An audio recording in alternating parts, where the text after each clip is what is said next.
आप सभी को जय मसीह की। मैं आशा करती हूँ आप सभी बहुत ही अच्छे होंगे, खुश होंगे, प्रभु में आनंदित होंगे, प्रभु में मगन होंगे। तो आइए आज के वचन की ओर चलेंगे हम। परमेश्वर का वचन कहता है, जैसे कि हम पहले हेडिंग पढ़ लेंगे, धनी मनुष्य और निर्धन लाजर। ठीक है, इसके बारे में ये जो हेडिंग दी गई है, मैं इसके बारे में पूरी स्टोरी है।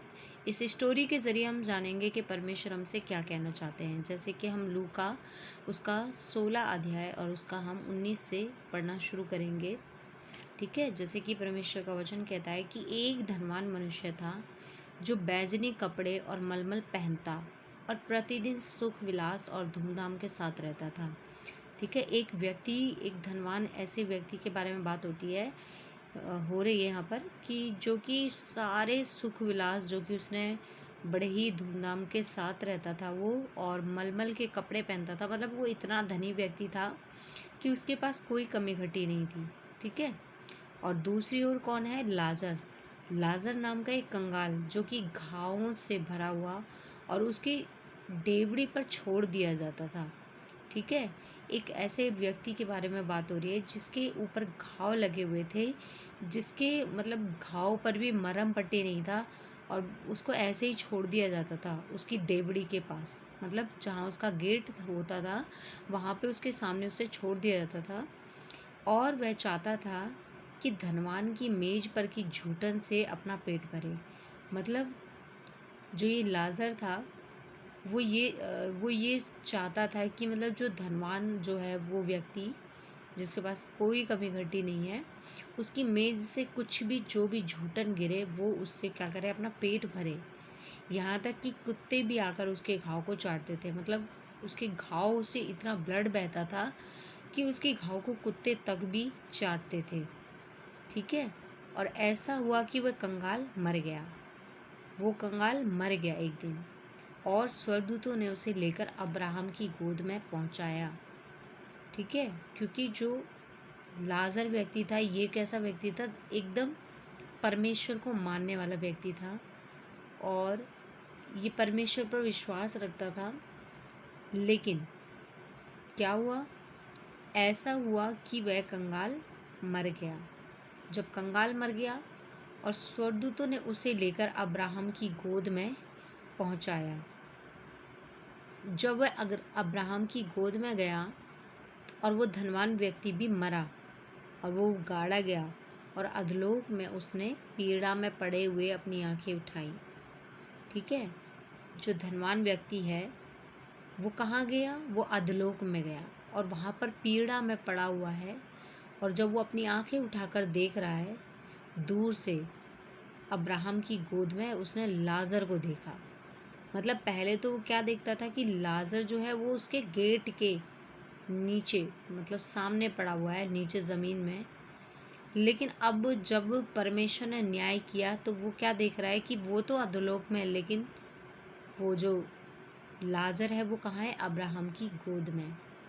तब उसने पुकार कर कहा कि हे पिता अब्राहम, मुझ पर दया कर, मुझ पर दया करके लाजर को भेज दे, ताकि वह अपनी उंगली का सिरा पानी में भिगोकर मेरी जीभ को ठंडी करे। मतलब वहाँ पर इतनी आग थी, वहाँ पर इतनी गर्मी उसे लग रही थी कि जिसकी वजह से उसे प्यास लग रही थी, और वो बोल रहा था कि वो अपना उंगली का सिरा पानी में डुबोए।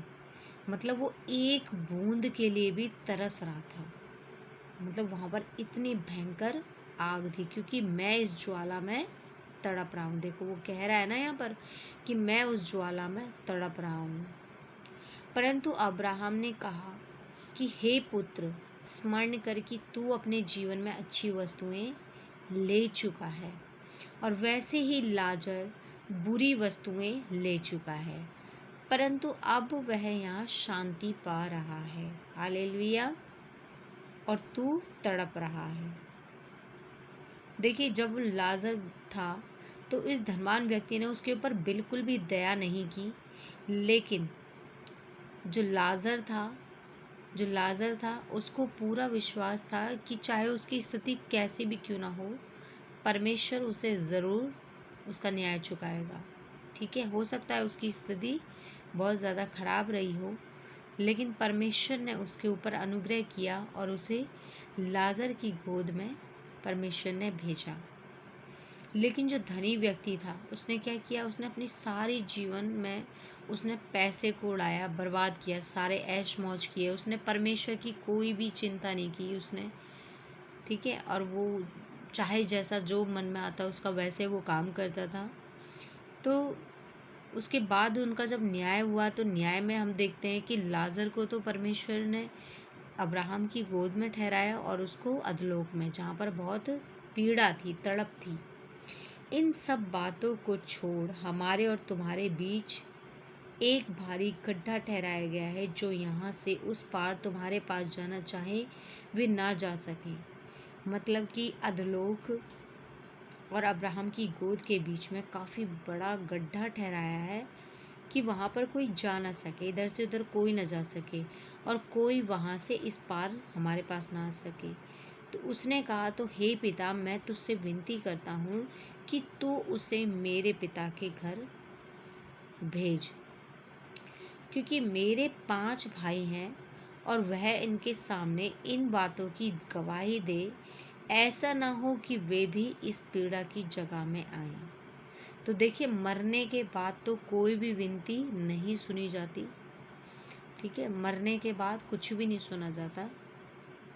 लेकिन ये फिर भी क्या कह रहा है कि पिता, मतलब तू ऐसा करके, मतलब मेरे पिता के घर पे भेज, मेरे और भी 5 भाई हैं जो कि वो भी ऐसे ही जीवन बिताते हैं।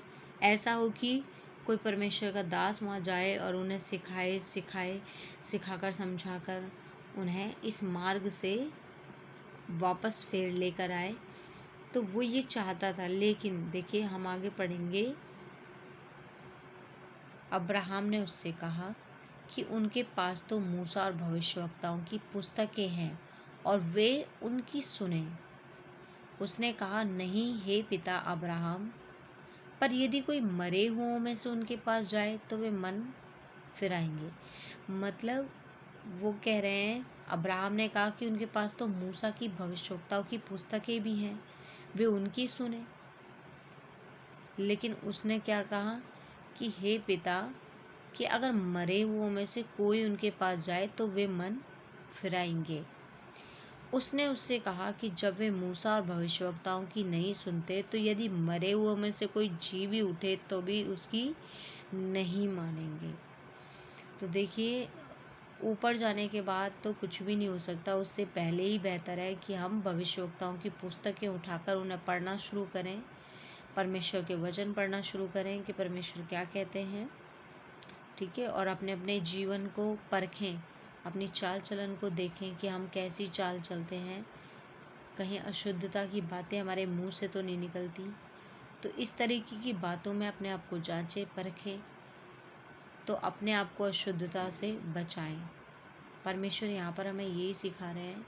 और ऊपर जाने के बाद तो इस व्यक्ति को भी कोई भी रहम इसके ऊपर नहीं किया गया। तो इसलिए पहले ही क्या फ़ायदा, जब बाद में उसको पता चला कि शायद ऐसा होता है, उसके बाद तो कुछ भी नहीं हो सकता, ठीक है। तो ज़रूरी है कि हम पृथ्वी पर ही अपने आप को सुधारें, अपने चाल चलन को बदलें, अपने मन को परिवर्तन करें। यही सबसे बड़ा परिवर्तन है और परमेश्वर यही चाहते हैं हमसे, ठीक है। तो ज़रूरी है कि हम अपनी आत्मा की हानि ना उठाएं, ठीक है। हम शरीर की हानि उठा लें लेकिन आत्मा की हानि नहीं उठाएं, क्योंकि हमें उससे डरना है जो हमारी आत्मा को घात कर सकता है। हमें उससे नहीं डरना जो हमारे शरीर को घात करता है।